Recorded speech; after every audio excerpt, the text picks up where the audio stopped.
Ever wondered how coconut oil is made? If so, this video is for you. Welcome back to Mighty Machines. Today, we're diving into the fascinating process of coconut oil manufacturing. But before we get started, don't forget to give this video a thumbs up and subscribe to our channel for more exciting content. Let's start with the star of the show, the coconuts. This vast expanse is home to hundreds of coconut trees, and the process begins with farmers harvesting them.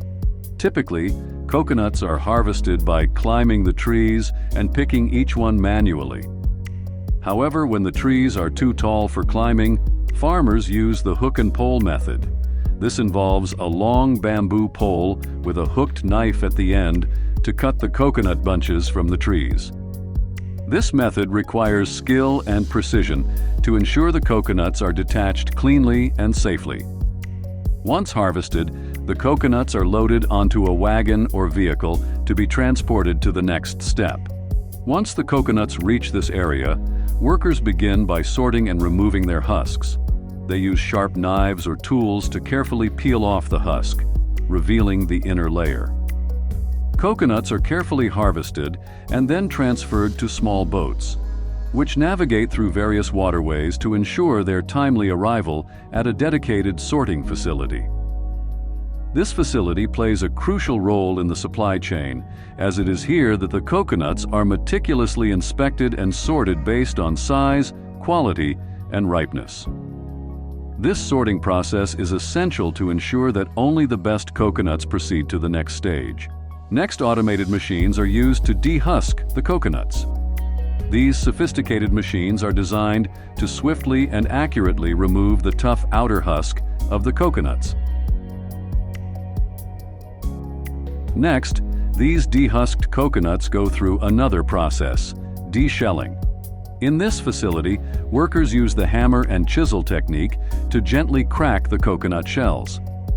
First, they locate the middle of the coconut. Then, they tap the shell with a hammer along this line while rotating the coconut. Once a crack appears, they use a chisel to pry open the shell into halves. After deshelling, the coconuts are sent to another area where workers clean them further, separating the coconut milk from any unwanted debris.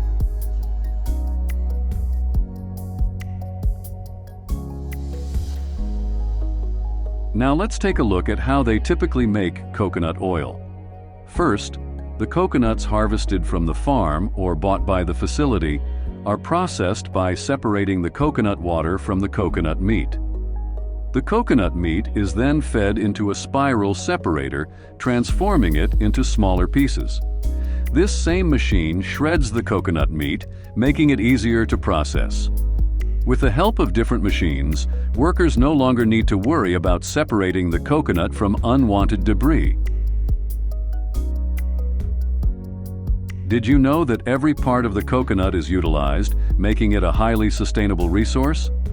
The outer husk is used for products like ropes and mats, the hard shell is repurposed for charcoal and decorative items, and the coconut meat is processed into milk, oil, and flour. Next, the shredded coconut is subjected to high heat, which not only cleans the coconut, but also prepares it for the next step. The journey continues with a pressing machine, where workers slowly feed the coconut meat. The machine applies intense mechanical pressure to the copra, squeezing out the oil. This process may involve 2 stages for maximum oil extraction.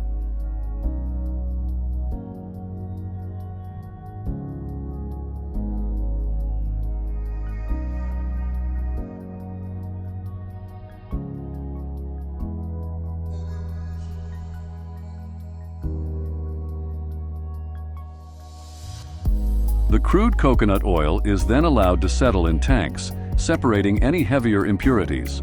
Once this is done, the workers start packing the coconut oil into smaller jars. To prepare for wider distribution, the jars are labeled and packed inside secure boxes. Listen to this. Coconuts are a fascinating crop with some impressive statistics.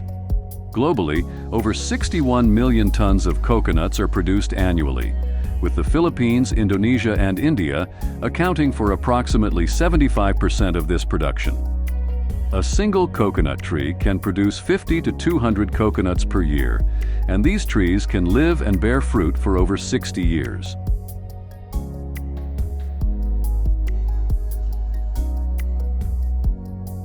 This time, let's explore the process of coconut milk production. Similar to the previous process, the coconut meat is first removed and cleaned. In this case, it goes through 2 rounds of washing to remove any unwanted debris or particles. After cleaning, the coconut meat is finely shredded and processed through a machine that extracts the coconut milk. Once collected, the milk is packed into cartons, cans, or other containers, depending on market demand.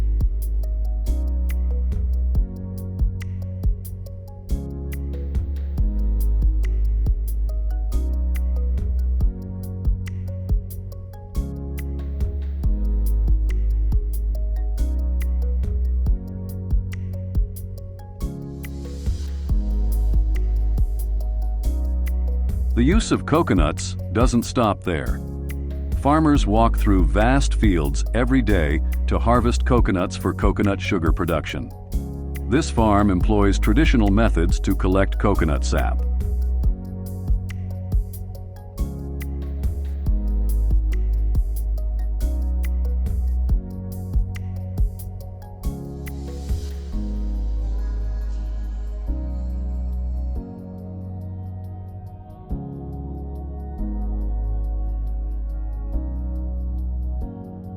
Farmers climb the trees to gather the sap, which is then carefully filtered to remove any unwanted particles. To prevent spoilage, the sap is promptly cooked after collection, ensuring its quality and freshness.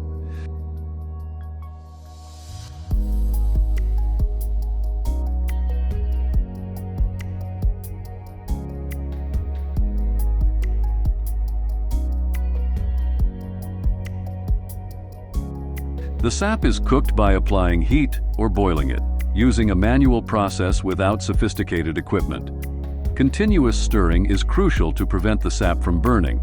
Over time, the sap thickens, prompting the workers to increase their stirring pace. The stirring and boiling continue until the coconut sap caramelizes and crystallizes.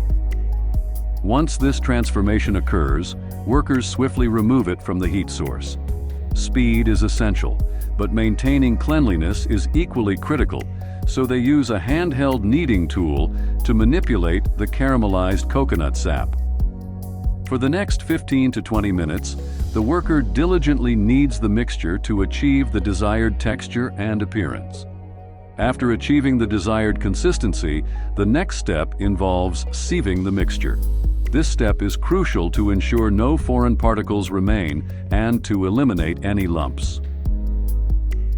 The processed coconut sugar is then carefully packed into plastic bags, preparing it for transportation to the next stage of production.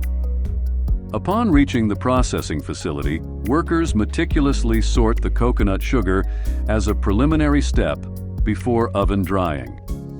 During this stage, they also separate the granulated sugar. The sugar is then transferred into trays to facilitate the drying process. After drying, the sugar undergoes another round of sieving and sorting. This time, an automated sifter is employed for more effective and efficient processing. This helps break up any clumps and ensures that any foreign particles are filtered out. The final step involves packaging the sugar into bags, with each bag typically weighing up to 10 kilograms. To maintain quality, the bags are carefully sealed before distribution to the market. Coconut sugar can then be utilized in various products.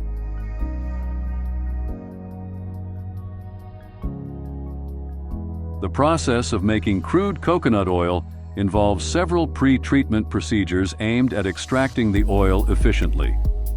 Initially, the coconut undergoes dehusking, shelling, drying, and expeller pressing. Dehusking removes the outer fibrous husk either manually or with machinery, followed by cracking the hard brown shell and extracting the kernel using specialized tools. Drying the coconut kernel reduces moisture content, enhancing oil extraction efficiency. The oil is then extracted through expeller pressing, where mechanical pressure squeezes out the oil from the copra.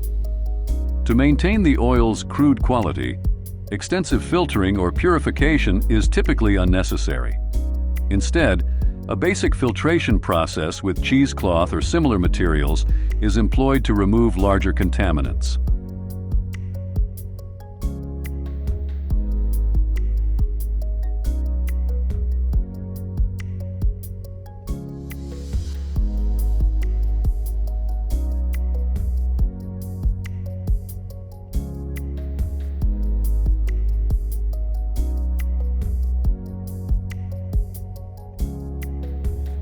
Did you know that coconut husks can also be used to make mats?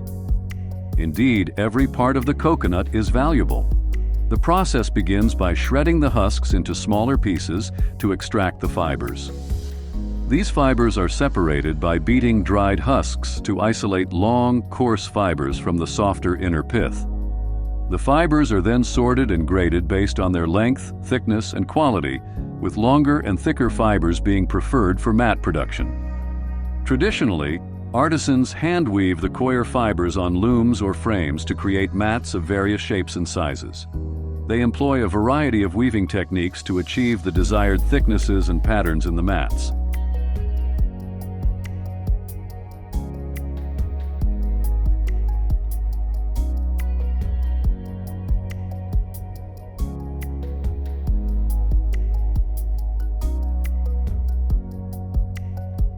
Cocoa peat, also known as Coir pith, is a versatile growing medium derived from the fibrous husks of coconuts. The process begins with collecting the husks, followed by dehusking and soaking them in water tanks or lagoons for several weeks to facilitate decomposition by microorganisms and bacteria. This breakdown softens the fibers and facilitates separation from the coir pith.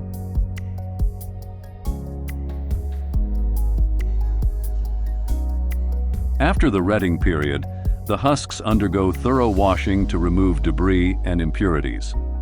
Next, the softened fibers are mechanically separated from the coir pith using specialized machines. The resulting mixture is then sieved or screened to separate coarse coir fibers from finer coir pith. The coir pith is dried, using either sun-drying or mechanical drying methods depending on environmental conditions and moisture levels. The final product can be further graded based on particle size and consistency to meet specific agricultural or horticultural requirements.